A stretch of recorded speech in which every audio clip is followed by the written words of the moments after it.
What's up, people? It's another edition of the New Breed Podcast, the world's best new metal, quasi new metal podcast by two dudes who are really there. I'm one half of your hosting duo, Jay Horsecow. With me, I have my partner crime, the notorious TIM, Tim Anderson Jr. Tim, how's it going?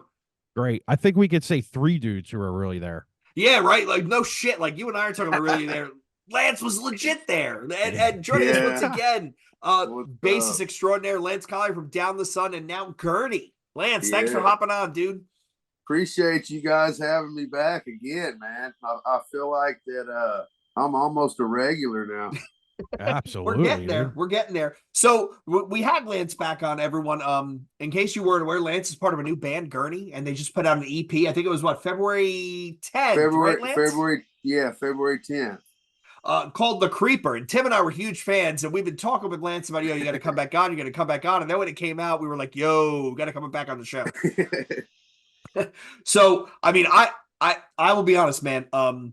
Sludge Doom, not typically my cup of tea. This shit is awesome. Like, I appreciate that. I'll be honest with you, Lance. The last questions we should probably ask you. So the first questions I ask you, when's the next EP coming? Because I get to the bottom of the fifth song and I'm like, yo, where's the rest of it? I got to start again. And we go back to number one.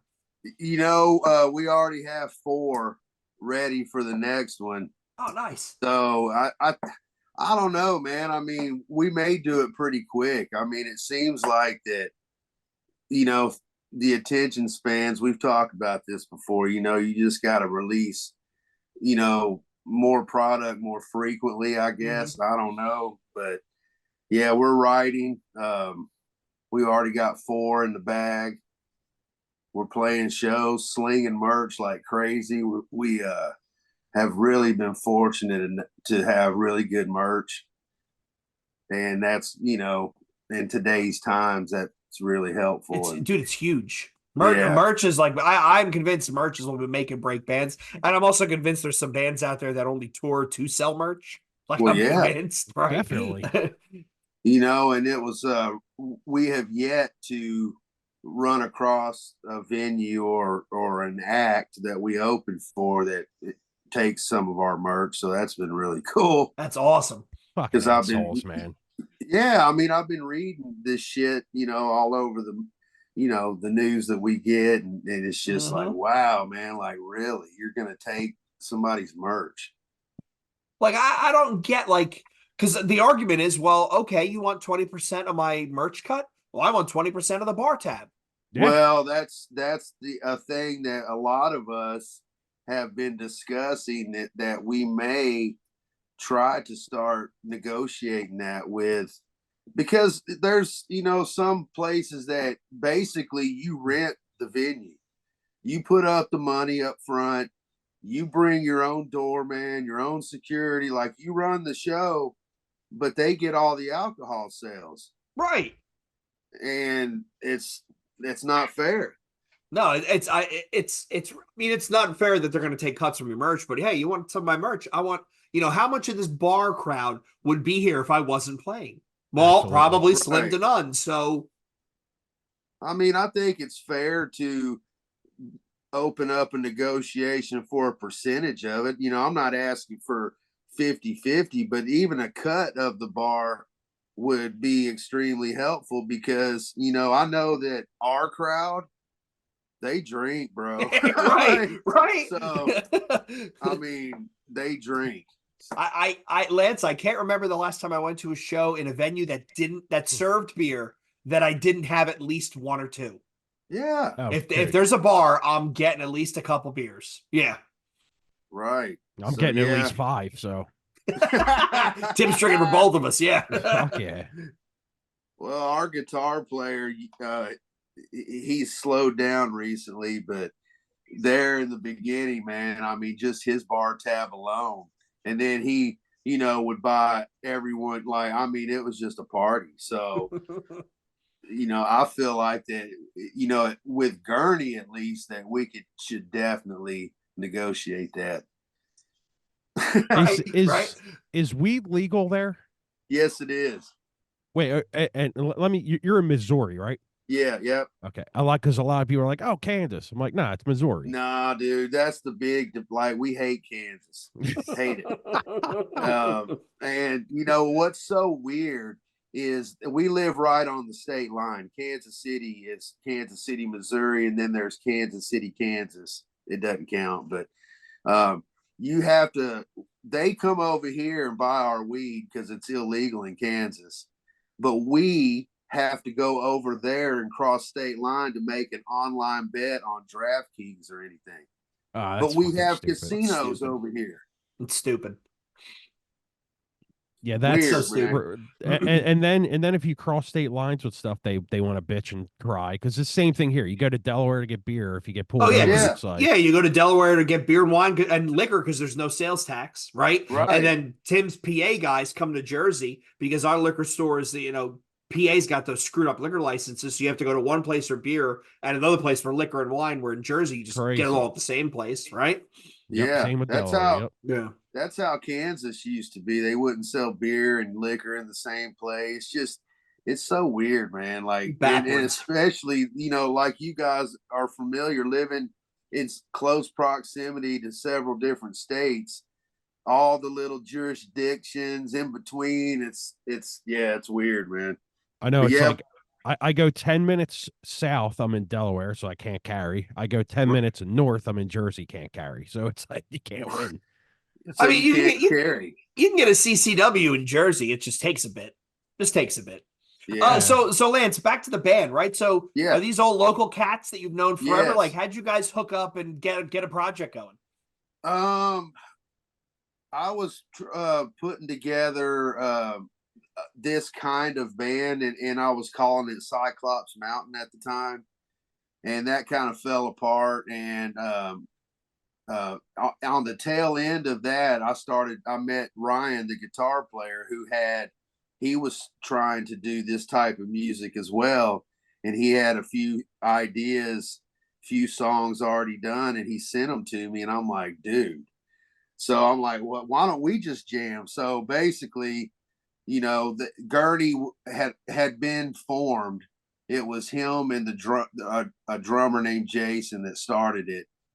And then they got Steve-O, the singer, and then I came in, and then shortly after Jason left, so we got Sean.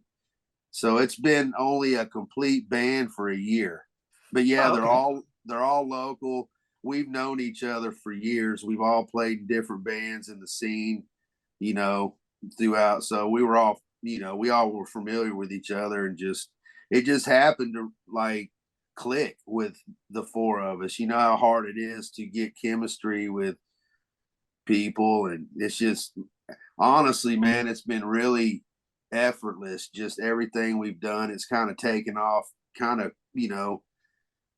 quick. I mean, we're playing a lot of shows, and just kind of just went out there real quick. I'll tell you what, man. Gurney is one of the hardest fucking names ever. Yeah, that's a fucking hard name, dude. Dude, and check it out, man. And you guys know, to come up with a band name that's not already taken. Oh, it's gotta be sitting. You gotta be sitting there with a giant whiteboard, and you're just writing shit down and crossing it out. Dude, like, how can no one have taken Gurney before? Are you fucking kidding me? Like. So we got lucky, man. It just, the stars aligned, and we're having a great time. I don't know, man. We just played Des Moines last weekend. It was a great show. We brought two other KC bands up with us, and had a great time. We'll be going back up there. We're just kind of trying to branch out regionally and do our thing independently, You guys flying your KC Chiefs flag on the way? No, man. I mean, no, we didn't. We don't really like we don't even wear the jerseys and shit on stage. I don't know, man. I mean, I think people are kind of like hating on the Chiefs, and we don't want to give them any more reason to hate on us. So fuck them. People hate when people hate success. Yeah, I know, man. Yeah. I get it, because I was one of those that hated Brady and the Patriots, man. And I respect him immensely for the athlete he is and his accomplishments, but I got tired of it. Mm-hmm. And I get it, man. People are tired of seeing Mahomes. Like, I mean, it's unreal the adversity that dude, I mean, it's unreal. Like, who would have thought we would have won the Super Bowl this year? Well, Yeah. listen, when it's your QB, you're like, fuck these haters. Yeah. Yeah. Yeah, right. But when it's not your QB, it's like, oh, fuck that guy. Well, I'm sick of seeing him on TV, you know? Exactly. Yeah, I know it. And quite honestly, bro, we're sick of the Taylor Swift shit around here. Like, it's Oh, I can imagine God. the football fans are like, yo, get rid of her. dude. Like, I mean, she's a part-time resident now, and it's insane, man. It just she has done a lot of great things for the community. I can't say anything bad like that, but just let her be, man. Like, leave them alone. Right. Like, we don't have to know every time they take a shit or eat lunch or It's crazy. just let them be. I mean, Kelsey had to sell his house and move to a gated community when he started dating her because he was getting mobbed. Which is that's insane. Give me the money, but not the insane. fame. Fuck fame. Give me the money. Yeah, rich, Yeah. not famous. Yep, rich, not Right. famous. Lance, I want to ask you. So, Yeah, man. Aside from the awesome band name, right? Like, you guys, your aesthetic is really wild. Do you have like a guy you know who does your artwork, or is it a couple of people, local folks? Like, how'd you get hooked up with him? Have you ever heard of the artist David Paul Seymour? Yes, I think so. He's done like Mastodon and some I think worked with Matt Pike and those guys. Anyway, we used him and a guy named Mont Doom. Those are the two artists that have done the majority of our artwork. Okay. And then Matt Pike makes sense, right? High on Fire. It's in the same vein as you guys. So that definitely makes sense. Yeah. Yeah, just that kind of, I don't know, the aesthetic of it. You know, we're trying to. Yeah, that's some cool stuff. Yeah. It makes a lot of sense now that I'm looking at it. Yep. Yeah, he's a great artist, man. He's kind of changed his direction recently. But I'm digging his new stuff too. But check out Mont Doom as well. Okay. So I remember you sent the record over. Yeah. And I listened to it, and I remember messaging you back and going, I usually fucking hate songs that are 6 minutes long because I get sick of them. Yes, you did. But you guys, the way you wrote the songs, it doesn't repeat the whole time. And the biggest thing I hate about doom and like stoner stuff, if that's what you want to call it, they just repeat the riffs too many times and I get fucking sick of it. But you guys, it gets heavy and then you're like, shit, okay. And then it just gets fucking heavier. And I'm like, holy fuck. Yeah, dude. that's a good call out, Tim, right? Because some of those bands, they beat the riff to death for 7 minutes. Whereas you guys you get slower and then it gets heavier and then there's a new section, but it goes back to the main riff. Like, I'm not a fan of like 6 minutes. I can't pay attention anymore. Yeah. I mean, and grindcore is more my speed, but this shit, it goes in and I'm like, yeah. And then your vocalist's range is fucking good. So it's like, it adds to the element of the music. And that's what I really like about the band, man. Cause it's like I fucking love, Primitive Man. I love them. But after 8 minutes of the same riffs, I'm like, I can't, I gotta go to the next one. I get suicidal. Yeah, but it's like too heavy for me. But like you guys have that side where it's very devastatingly heavy, but then you switch it up and there's the groove as well. If you don't give me groove with the devastation, I can't listen to devastation for 8 minutes because I'm like, I need something switched up real quick. Right. You know, man, and it's really natural how we write and we don't overthink it.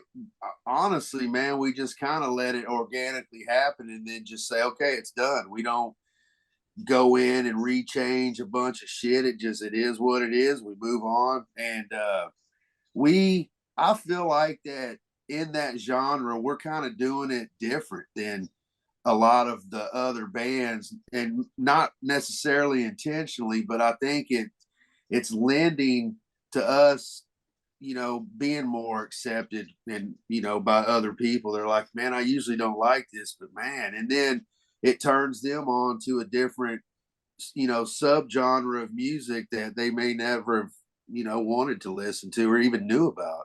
Yeah. You guys remember that old band on Relapse called Daylight Dies? Yes. You know how they would do the doom parts? and they would be like, "Oh, okay, this is cool," but then they would drop into like this really melodic, heavy shit, dude. And that's the kind of shit I was always looking for in doom, like doom bands, and I can never Yeah, find that. But like, then I go to you guys, and I'm like, dude, there's the fucking element I always needed. I Because like appreciate it. Jay said, like it's so fucking heavy. And then when you get to the 6 minute mark, you're like, this is still beating the shit out of me. Yeah. I was trying to describe it to somebody, one of my friends, and they said, "So what's it like?" And I didn't overthink it. I said, "Take Primitive Man and put it, not Primitive Man. I said, take Bell Witch and put it in a blender with Caius. Mm. I said, you're gonna have the doom side of Bell Witch, but then you've got that fuzzed out riffing that comes from that like stoner rock, Sonoran desert scene." I said, "Yeah, man, and it's 6 minute songs and it's heavy as shit." And they're like, and the guy had said, "You had me in heavy, so we're in." Yeah, you got to add a little molasses to the blender too, man. Yeah, hell yeah, dude. Yeah. So we say we're Slayer on like Slayer dipped in molasses, but That's fair. That's fair. we I like that we actually. we call it sludge death doom because I feel like we got those three are the biggest elements of the music. It makes, the sludge, you got a little bit of the death metal, and then you got the doom. And it's very filthy music too. You know what I mean? And I'm not saying that in a bad way.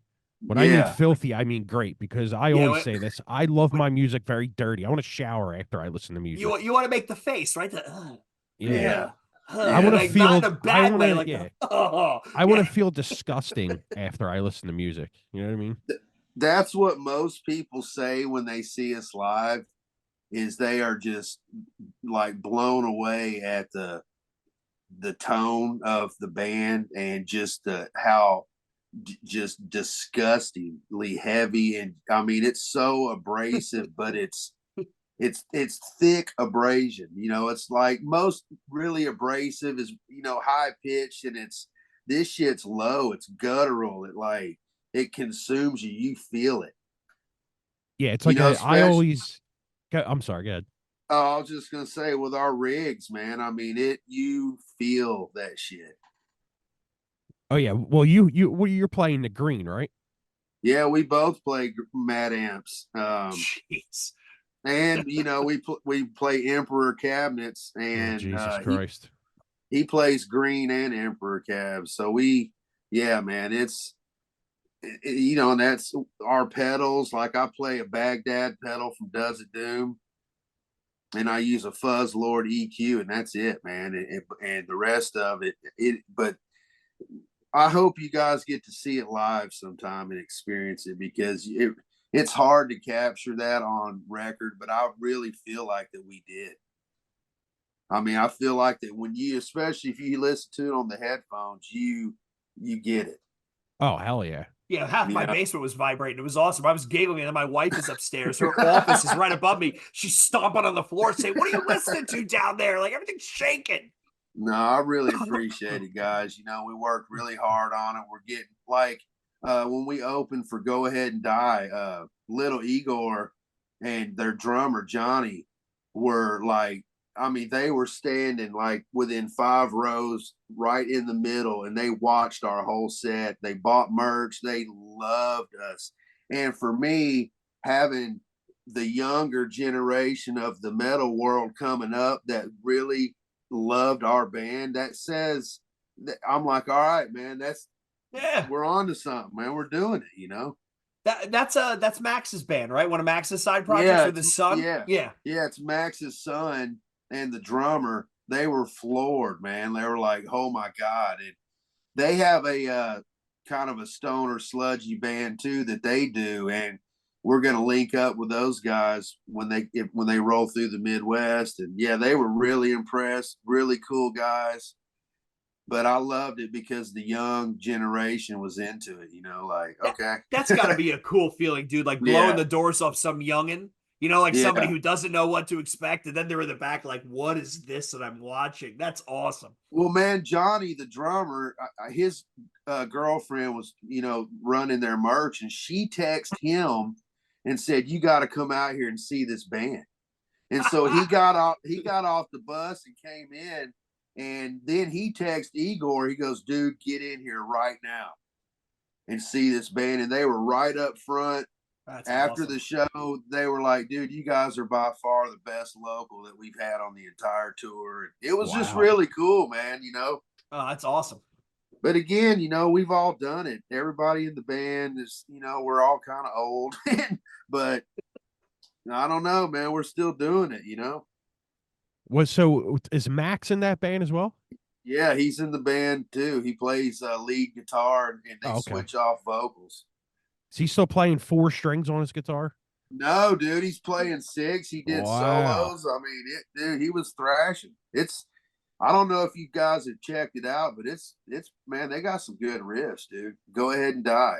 I have to check that out. How many fucking bands is he in? Jesus Max Christ, Max is like Al Jurgensen and some of those other guys where they always got a new project starting. They're always trying something different. Dude, that's all he knows, man. I mean, he is a road dog. Like that dude, he's always on the road in something. Like he doesn't stop. I mean, why should you at this point? Right. No, I mean, I got mad respect for the dude, man, because I know how hard it is to be on the road, and that guy does it relentlessly, man. And when we toured with him, you know, they play every day, because every day you're out there, you're spending money. So he takes no days off. Like we did 17 days in a row on that run. God damn. Yeah, well, no I mean, break. it makes sense, right? I mean, if you're at, like you said, Lance, you're paying for gas, you're paying to be at work, you know. Yep, you're paying all your roadies, the bus. I mean, so you might as well be making money, because you're spending money every day, no matter what. What was that? A Soulfly tour? Yeah. Okay. I'm sorry, I have a bone to pick with Max Cavalera because he never comes through Philly. Like they never play Philly proper. It's always Lancaster. It's a Chameleon in Lancaster, or it's what's the other place, Tim? Reverb. Reverb. Like it's never in Philly, and I'm always like, yo, what the fuck? Like, and then the one time when him and Igor did the Roots tour where they did Roots in its entirety, they played some like rock station 2-day festival. I was like, I'm not going to see fucking Warrant just so I can see Max play, but yeah. Well, yeah. I mean, honestly, dude, Max is so far removed from the business. Like he just plays, man. He goes, you know, Gloria, his wife's the manager, and they kind of take care of all that. But all that dude does is get off the bus, get on stage, play, and he goes back, man. He doesn't deal with any of the business. So, yeah, you know, it's happening in Kansas City right now. There's a lot of bands bypassing us. And I don't know the reason why, you know, like, because Kansas City's hot right now because of the Chiefs and all the stuff. But yeah, there are a lot of major tours are bypassing us. They'll hit St. Louis or even Wichita. That is close to you. Yeah, we're in a weird. I think we're in a weird spot, Lance, because Philly has a reputation as a hardcore city. So a lot of the metal shows will go to Ben Salem, or they will go to the Broken Goblet, or they'll go to Reverb, or they'll go to the Community, or they'll even play up in Jersey. They kind of reroute around Philly, I think, because Philly has a reputation of being a hardcore city in the sense of every hardcore tour comes through here. But we miss what's the tour coming around? The Cattle Decapitation tour with Vitriol and Humanity's Last Breath. They're not coming through Philly, and it's like, that kind of sucks. That's crazy to me, man. Because, dude, when we played Philly, I think it was called the Electric Factory. Yep. Mm-hmm. Is it that? It's not there anymore, is it? What's it called now? Franklin Hall. It was Ticketmaster divested it, and now it's the same venue, same layout, the whole nine. It's just called it's called Franklin Hall. It's not a Live Nation venue. I loved that. I loved our Philly stop, man. Like, I thought it was awesome. I don't know if you guys know him, but this dude named Tink. This big dude, he was always there. Big, gray, looked like Santa Claus, man. I'm sure people listening to this from Philly know who that is. Yeah. Shit, man. I hope I get up that way sometime, man. I'd like to see Gurney stretch out at some point, you know. We'll be there. Yeah, what's next for you guys, Lance? I mean, now you're starting to play out a little bit more. Are you going to go into the Southeast, maybe go up into the upper Midwest? Like, what's the next thoughts? Well, we did Des Moines. Our next one, we're doing a show here at this little DIY spot on the March 29th. We're playing there with a band. I forget who we're playing with. Then we go to Manhattan, Kansas. We're playing a festival out there with some friends of ours called Stony Doom, and it's like an 8-band bill. It's May the 4th, and then oh shit, I forget where we go. I think we come back and play Kansas City with a couple of bands. One of the bands is from Australia. Another nice. one, yeah. I don't know the names.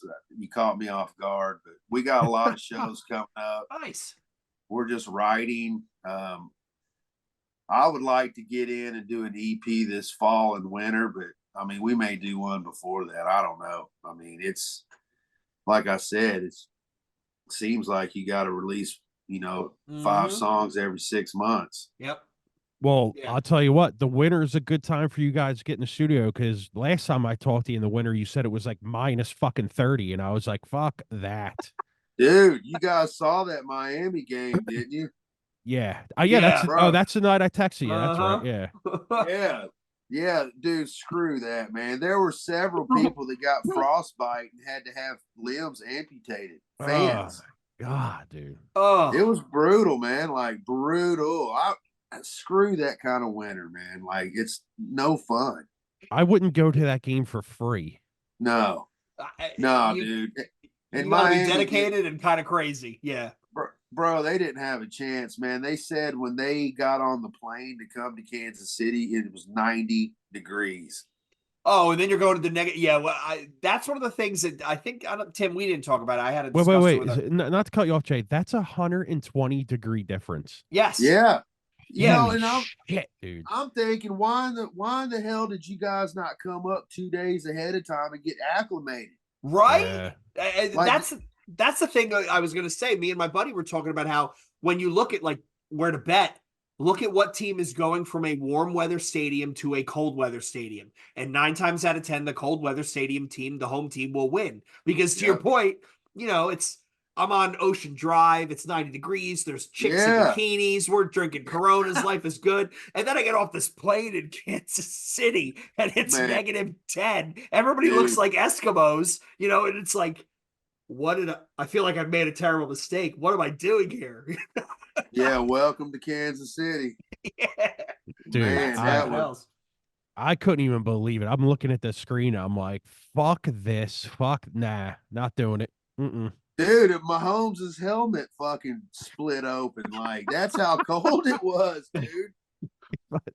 I could imagine being on the sideline, standing by one of those warmers, just looking at my one of my teammates going, yo, I don't even care if we lose. I just want to get somewhere warm. Like, let's lose now so we can go somewhere warm because this is ridiculous. Well, the Dolphins gave up. They gave up. Yeah. They said that they had the sidelines at 40 degrees, man. So, I mean, when they were on the field, it was cold as shit. But when they had so they had a little relief. It was the fans, dude. And I just, man, no way. When you can sit on your couch and watch it. Right.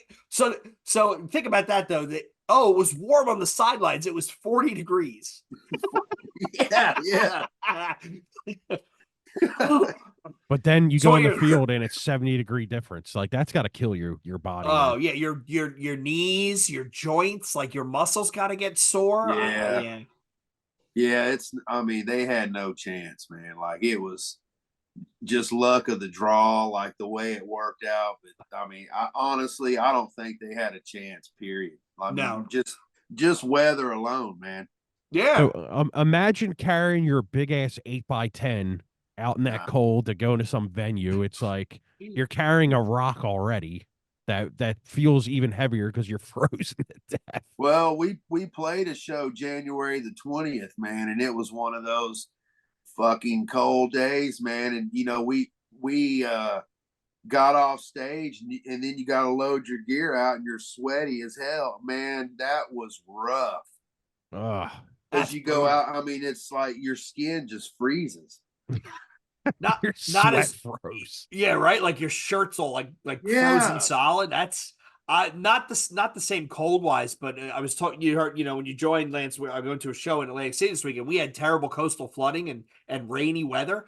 I came out of the venue and I literally walked like this to the car because the wind was pushing me. I get in the car and everything below my sweatshirt, the back of my pants, soaking wet. The rain was moving sideways. Wow. I was like, and then I forget what band got up. I think it was Left to Suffer. And they're from like Atlanta.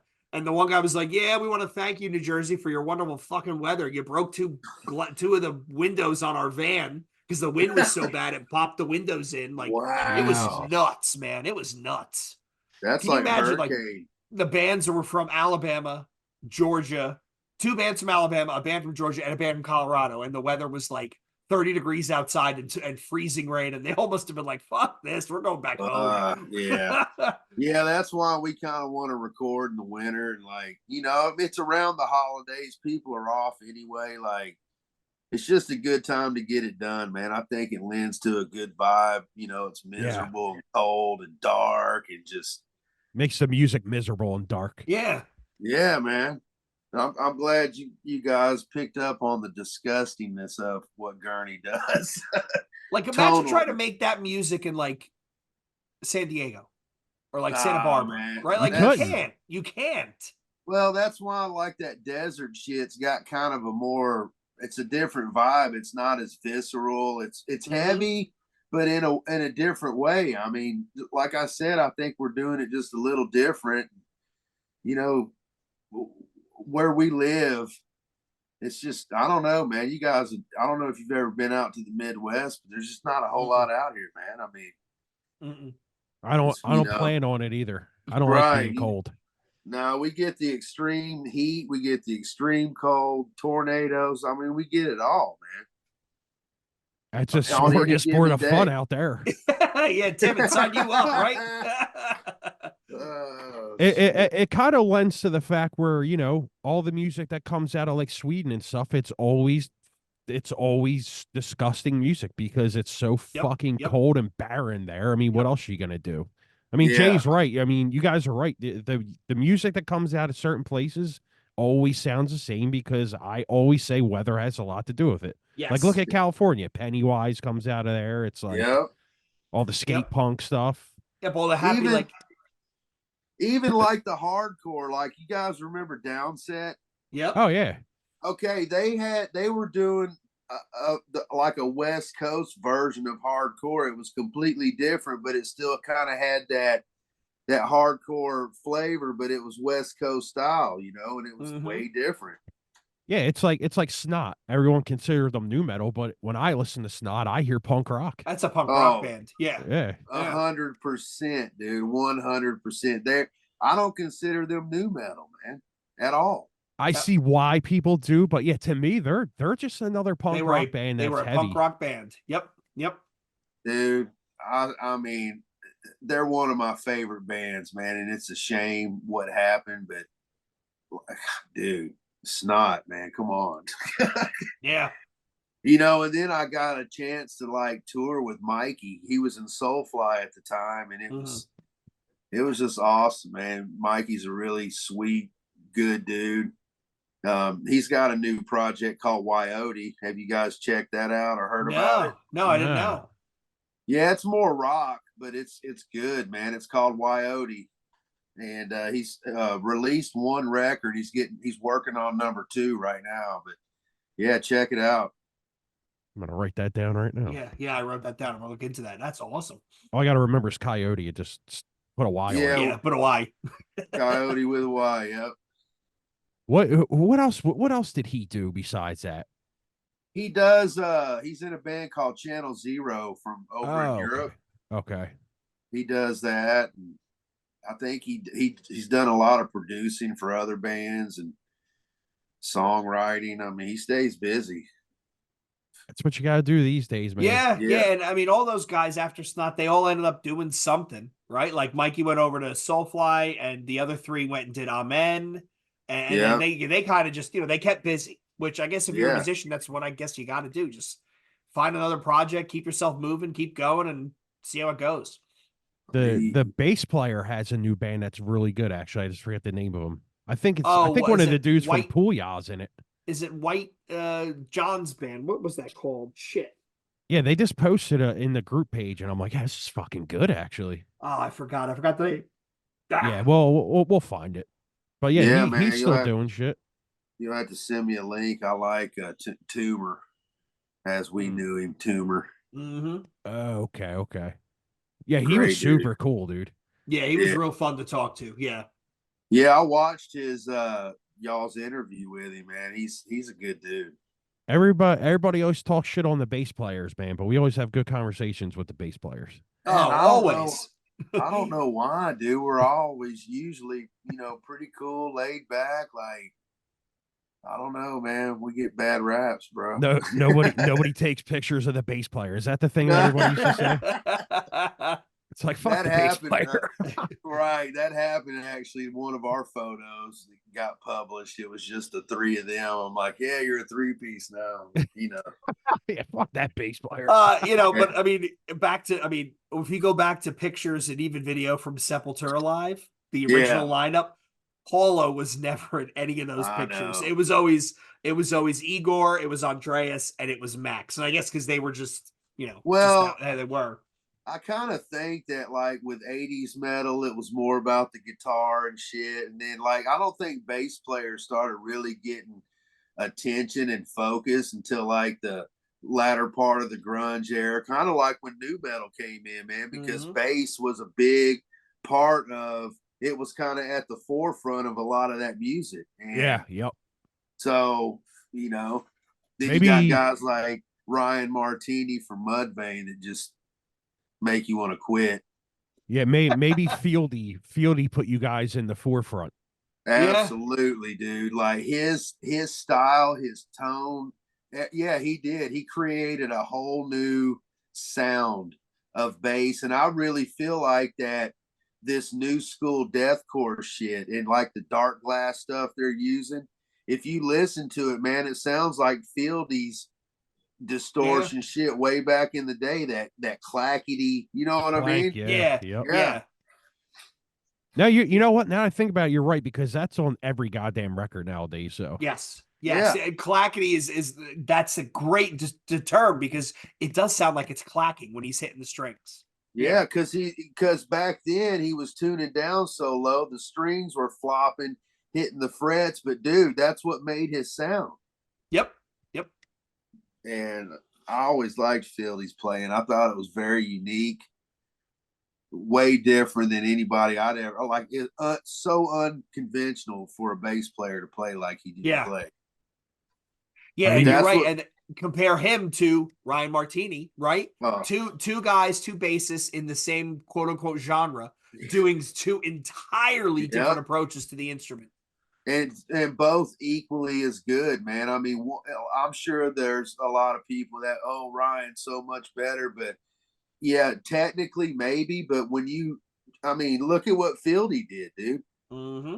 Like, you can't take, just because his technique may not be as proficient, the way he does it, he created something completely new, man. Yeah. You know who else gets shit on a lot, and I think a lot of people are just dumb for saying it, is David from Korn. When David was one of the best drummers in that genre. Tight drummer. Like, he had chops. It's just like the Lars Ulrich thing. What made Lars so good is he didn't know what he was doing, and he just created his own style. But if you Lars is good.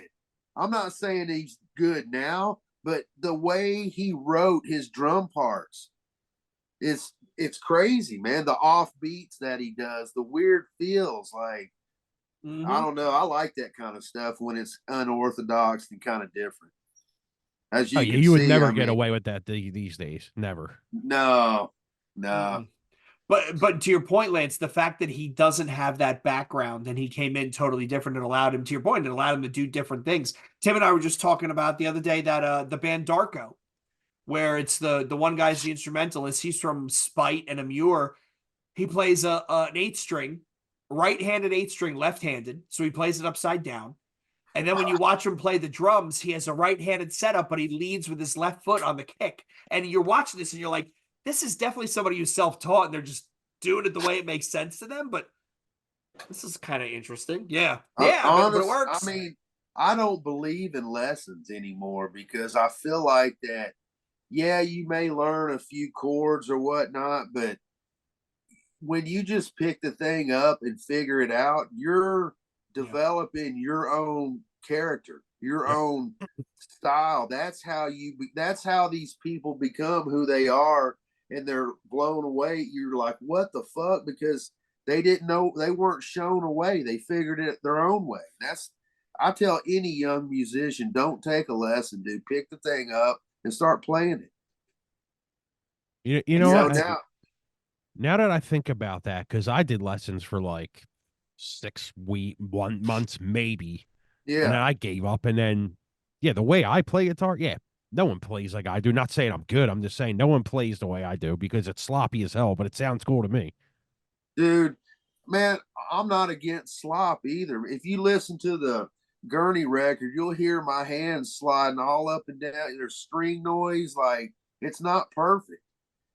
That's what makes it great. And if you go back and you listen to all these isolated tracks from way back before Pro Tools, there's a lot. Dude, even Steve Harris for Iron Maiden, listen to that shit isolated. It's not perfect. There's slop everywhere. You can hear fret buzz.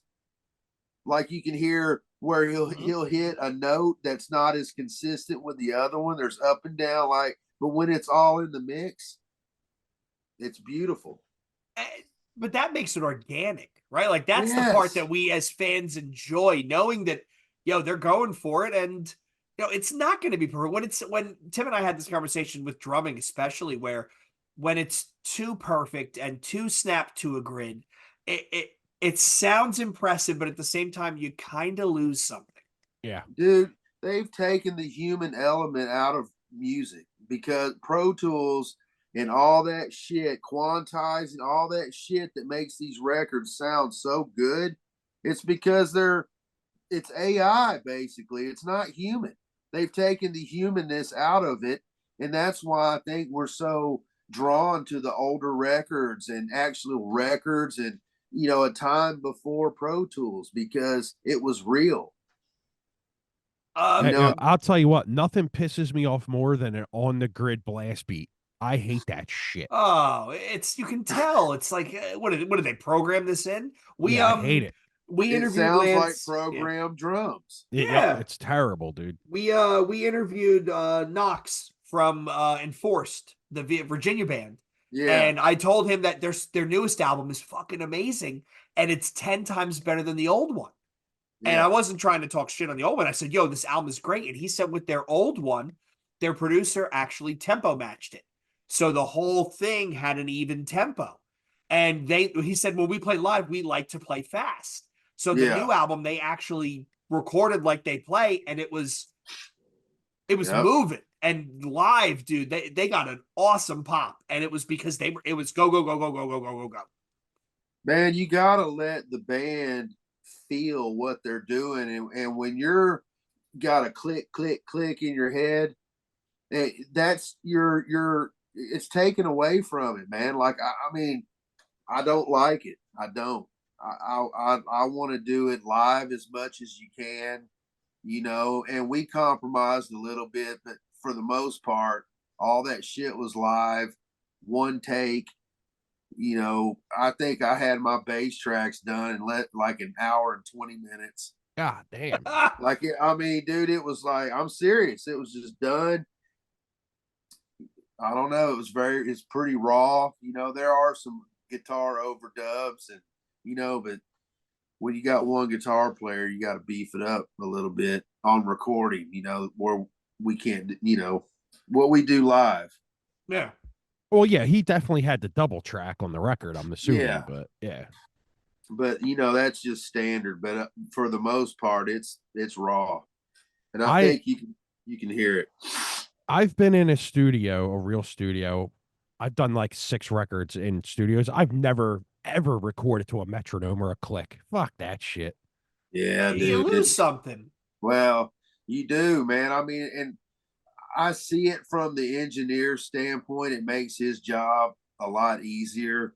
But I honestly feel like that, if you just get a band in there, you isolate all the instruments, like they do, and you just let them play, you're going to capture a better, more honest feeling of each member's take. It's going to be a better recording, man. And the other problem is a lot of these bands these days can't play the stuff they on record live. They just can't. Yeah. Yeah. Well, I mean, our shit is by far not very technical at all, but that's one of the reasons why we nailed that EP so quick, because we relentlessly play these songs and we know them and we were ready, like, yeah, that's a lot of bands, you need to get your shit together before you go in there, because when that clock starts, it's money. Yeah, you're paying for that time, Yeah. So, get your, do your homework, get in there, you don't want to look like a jackass in front of the engineer either, Right. like, you know what I mean? Because they talk. And, yeah, it's like, yeah, it's like, oh, I'm recording Gurney next week. Ah, fuck, I recorded their last one. Good luck. Yeah, like, oh, fuck, here we go. here comes this asshole with dirty, disgusting strings. They're like, dude, they came in here and nailed it, and it was done. Like, no arguing, no, like, we did go back and forth on the mixes a little bit, but that's normal. But it was pretty painless, man. Like, I would think nowadays you got to go in with your shit together. The days of, because think about it, I would think the days of the record labels paying for you to spend countless time on your next album, like, I think those days are long gone. Oh, dude, definitely. I mean, I was thinking about it. I'm like, legit, man. Like, we could legit sign. I mean, dude, I'm not going to tell you what we paid, but we could do a record very, very cheap. So, I feel like we would be attractive to a label because we don't require a lot of money, man. Like, we can, I feel like that recording that we did is at a professional level, good enough to be released for what genre we do. We can do that for very affordable. And,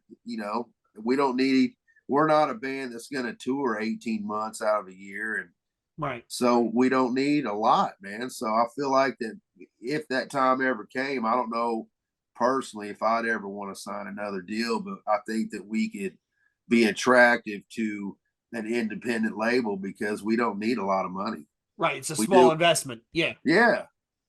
So you guys aren't interested in getting signed. It's just fuck it. No, I mean, we're not shopping. Like, again, I know I still have some friends that are in the industry, and they say like, oh, well, a band's got to have 50,000 monthly listeners before we'll even look at them. And I'm like, well, if a band has to have 50,000 listeners before you'll even sign them, they don't even need you at that point. Right. Exactly. Right. They don't need you. So, yeah.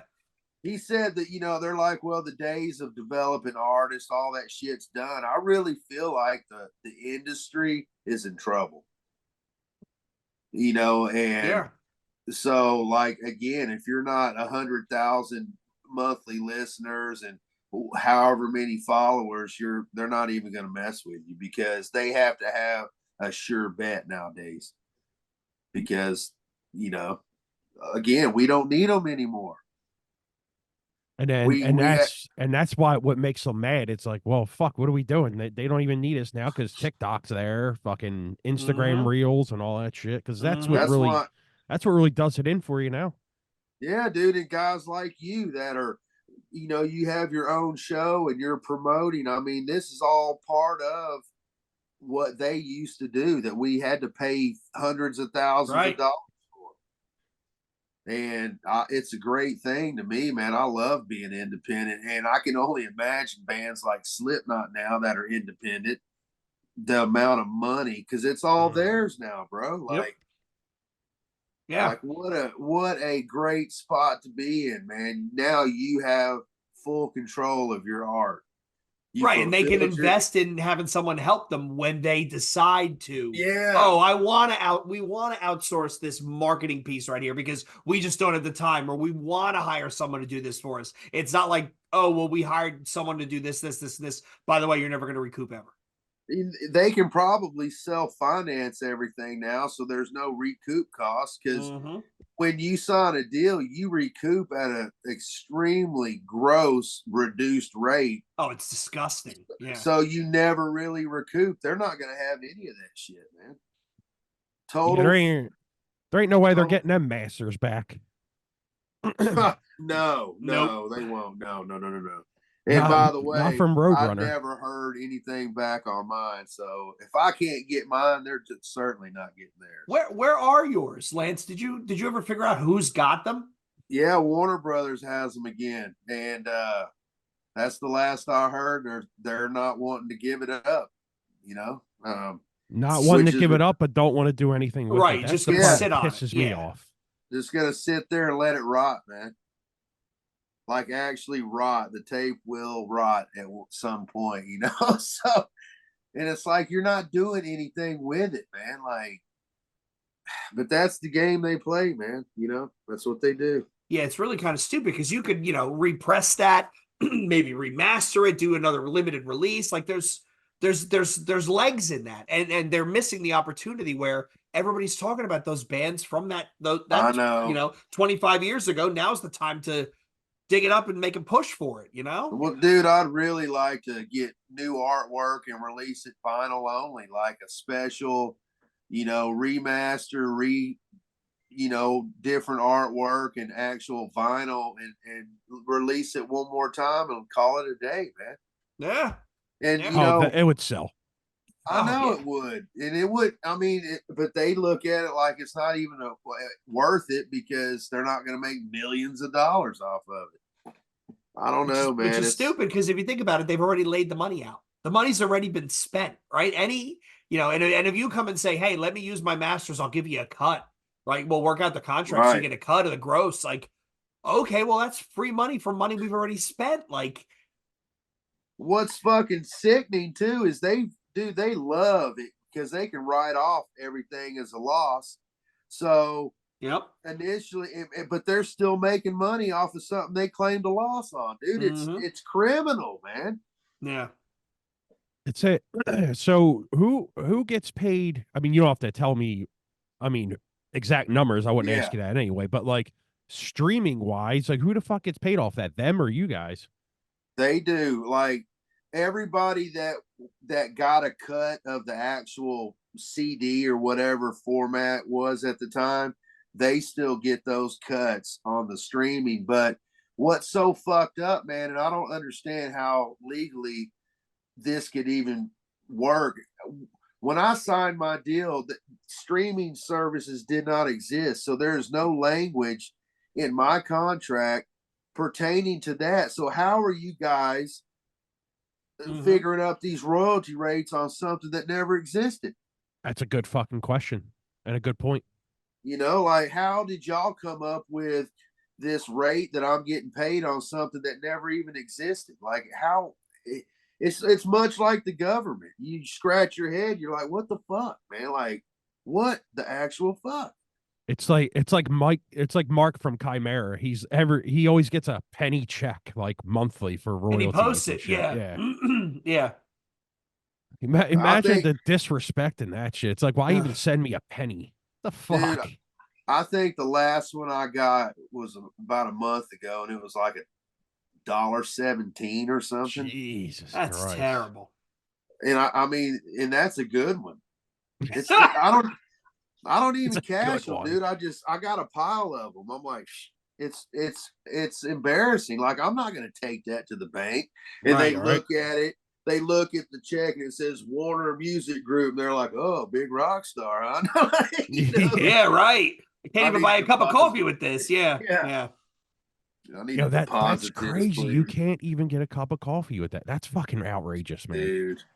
I had to buy my own Down the Sun record off fucking eBay. Oh my God.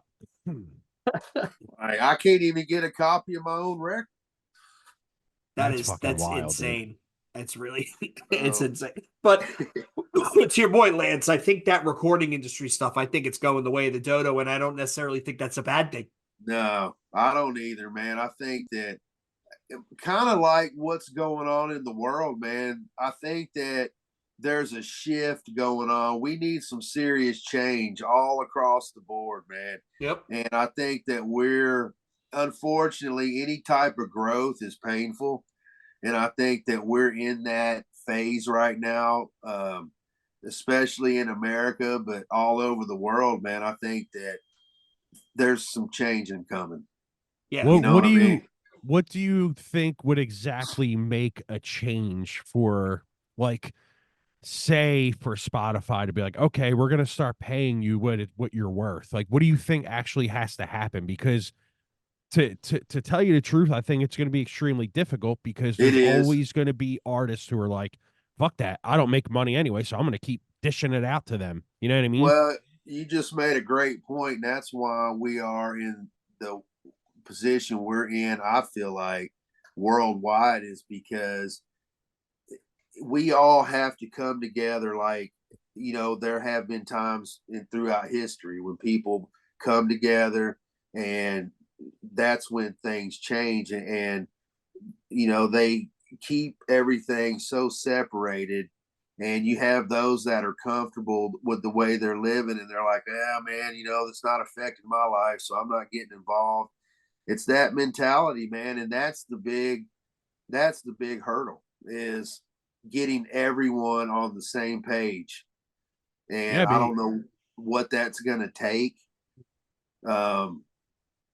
Like we saw it, for a minute second with 9/11, where you could kind of feel like all of us, no matter race, none of that shit mattered for a minute. Yeah. And it was awesome, honestly. But it's going to take something big, I think, to shake things up. And I just hope, it's not too bad, no one gets hurt. But we need some fundamental changes, big ones. Yeah, I mean, and like you said, it's going to take everybody to do it. Like, what happens if Spotify just stops getting uploaded music? What are they going to do? Exactly. That's what that's what it's going to take. It's going to take everybody getting together and saying, no, all of us in the heavy metal community, in the hardcore community, we're not putting anything else on Spotify until they make it fair and they pay us. Yep. They pay us what we're worth. Because if you think about it, they don't create any content. They just host and distribute. They're the rails. Yeah, it's just like Uber and Lyft. They don't do shit, but they're making all the money. I mean, and in order for that to change, all the drivers have to stop driving for one. And it just it's like the screen actors out there and all that strike. I mean, it's going to take us going, we're not going to tour anymore until you start paying us better and you're not taking any more merch. I mean, it's going to take, but again, how do you make that happen? What is it going to make? How do we get everybody on the same page at the same time? Right. At this rate, it's merely impossible. I agree, man. But like, I don't know. I try to keep a little hope in humanity, but I mean, look, it's hard. it's always darkest before dawn. And the one thing I've learned about people is, to your point, Lance, people will always surprise you. Yeah. Just when you think something is not going to happen, something will happen, and you'll go, "Well, I didn't have that on my bingo card, but I'll take it." So that's what I'm saying. I think that it's going to take something really big that potentially could affect all of us to make. I don't know, man. I want to see it in my lifetime, because I don't care what side of the aisle you're on. They're feathers of the same bird, but things are going. It's getting shitty, man. Like, Yep. And it's both sides, bro. Like, to tell you the truth, I don't even know how these companies make any money. Honestly, I couldn't Well, tell they you how don't. they make money Spotify anyway. isn't profitable. There was just another article. They've never made any money. They've never turned a profitable year. And it's where's like, all this money going? Yeah, how are they paying Rogan 100, 300 million then? It's because that's where it's going, and it's going into the executives' pockets and the shareholders' pockets. That's it. Like they're not profitable. They have yet to be profitable. Uber, Lyft, those companies, they've yet to be profitable. So it's like, where is that? Why is this company worth billions? Like, again, to your point, Uber, Airbnb. Why is that company worth billions? They don't own anything. It's a fucking web app. You know what? It's the biggest money laundering scam in the world, bro. Like, like it is. It's just money's just funneling here, there, getting washed over there, and it's not going in our pockets. Nope. All right. So on that positive note, I want to be conscious of Lance's time. So Lance, going forward, people want to find your band, find some information, find where you're playing. Where do they go? We are on all streaming platforms. We have Facebook, Gurney KC, Gurney KC, and Instagram. Again, all streaming platforms: Bandcamp, Spotify. We're on YouTube. Bandcamp's a good one. Yeah. I hope that sticks around, man, because there's some. Have you been reading? They've had some struggles, but I mean, I am a huge Bandcamp believer. I buy everything. I literally buy everything because, I mean, I can go to Spotify, but I find myself using Bandcamp. So what is it? The album's like $6. Yeah, whatever. Why not? Yeah. Well, make sure you guys do it on Bandcamp Friday when we get all the money. So. Right, you guys get all the proceeds. Yeah. Right. So I want to thank, on behalf of Tim, myself, and all the listeners, Lance, we want to thank you for coming on again. It's always a pleasure. We'll have you on when the next EP comes out. We want to thank all the listeners for tuning in, watching, listening once again. New Breed Podcast, Twitter and Instagram, newbreedpodcast@gmail.com. Find us on our YouTube channel. Find us on our Facebook group. Find us on r/New Metal. So once again, want to thank everybody for tuning in, watching, listening. And until next time, it's a New Breed Podcast saying cheers. Later. See you, people.